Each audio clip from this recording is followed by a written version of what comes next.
pretty sure I had somebody scouting my truck last night to steal it. So I decided to pick up an extra Nest Cam that I'm going to install in my soffit on the second floor, and I'm going to walk you through the very simple installation of this camera. About 10:30 at night, I'm laying in bed and I can hear a vehicle just idling outside my house. So I go and look out the window and there's a silver SUV parked right in front of my lawn. It drives off, goes down the street, and I hear it turning around. It turns around, comes back, stops in front of my house again. And they were looking at my truck. I do have a Nest doorbell cam, but it only hits the passenger side of my truck. This is a brand new truck. I just got it a few weeks ago, and I know it's a vehicle that's stolen on a regular basis. It does have security tags in it. It has Apple AirTags in it. It's got OnStar. If I could at least have a visual of the driver's side, that would be even better. So one of the reasons that I wanted to use this camera is, first of all, it's wireless, so it does need to be charged. It says it'll last anywhere between a month and a half and 6 or 7 months, depending on how much activity is on the camera. So this is something that you're going to want to install somewhere that's easy for you to access. It is just magnetic, so once you install the base,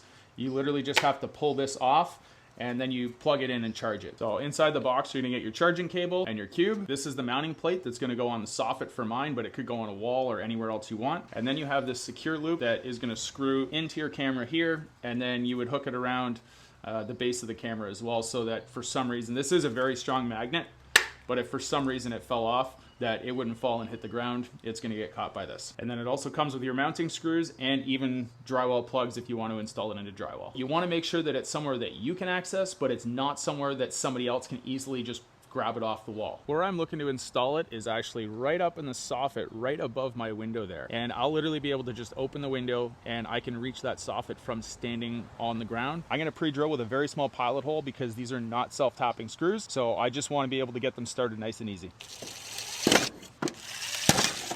I also put some strips of two-sided tape on the back of this, so I'll peel all those off. I'll clean that surface before I install this, just to give it a little bit added security.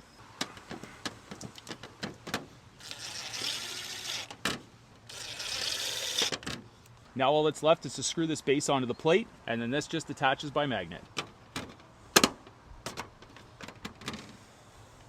Now the cool part about this is that it's not one specific spot. Because this is rounded, you could have it sitting straight down, you can put it on a big angle and direct it wherever you want it to go. Now I want to try and find a spot where it's going to be looking right down at the driver's side of my truck. Now this is a 180-degree camera, so it's going to catch a lot out here, but I think right about there is going to be a perfect spot. And the beautiful part about this is that I can actually just grab it right from here, pull it down. I have a plug right here that I can plug it in and charge it. So all that's left is to pair the camera with the Nest Home app, put the camera back up there, and then I'll set my zones for where I want notifications for activity. So one thing to note is that any of the newer cameras, like the one that I just bought, you cannot set up in the Nest app. You have to set them up in the Google Home app. Google is trying to make a transition from utilizing the Nest app to utilizing the Google Home app, which you have access to everything that is connected to Google in your home. So you won't be able to set it up in the Nest app. You will have to use it there. And then ideally for me, I just moved that to my homepage, and that's what I'm using now for my thermostat, my doorbell cam, and everything, including this camera here. So once you're in your Google Home app, you're gonna click Add Device, and now we're gonna scan the QR code that's on the back of the cover, and then it's gonna ask you if it's a Nest Cam battery or the floodlight. This one's the Nest Cam battery. Next, continue, privacy guidelines. And then you remove the QR code and you place it in the quick start guide that comes in the box. Now you're gonna have to plug in the camera itself into an indoor outlet, and this will finish the connection. I'm gonna plug this in. Next, you hear that chime, that means it's connected. It's gonna ask me where I'm putting the camera. You're gonna say outdoors, preparing device now. So this could take a minute. You're just gonna have to wait. It says connect to joining device. You'll just have to hang on and wait for this to fully pair and be connected. It's gonna ask you which Wi-Fi you want to connect to. Now it's connecting to Wi-Fi, and we're all connected. Okay, we're all done. I'm going to put the camera back up onto the magnet mount, and then we're going to set our zones. All I have left to do is just set the zone activity, which I want to be my driveway. So you're going to click on your driveway cam, which is what I called it. We're going to go to settings and then notifications, and then we can go to events, and then you can set what you want in there: people, animals, vehicles, motion, and then we go activity zones and we add a zone.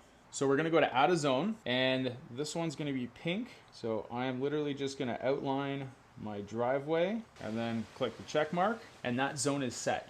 So any activity that's gonna happen within my driveway I'm gonna get a notification for, and I'll be able to see it in real time. So you can see here, camera's live, it's up and running, but now at least I can see the driver's side of my vehicle as well. My door cam shows the passenger side of the vehicle, and I have a good view of my entire driveway. Check out my free spring home maintenance checklist. It's in the description. You can click on it. You get a digital copy of a checklist of everything you need to do around your house, inside and outside, to make sure that it's maintained and that it's running smoothly for the entire summer.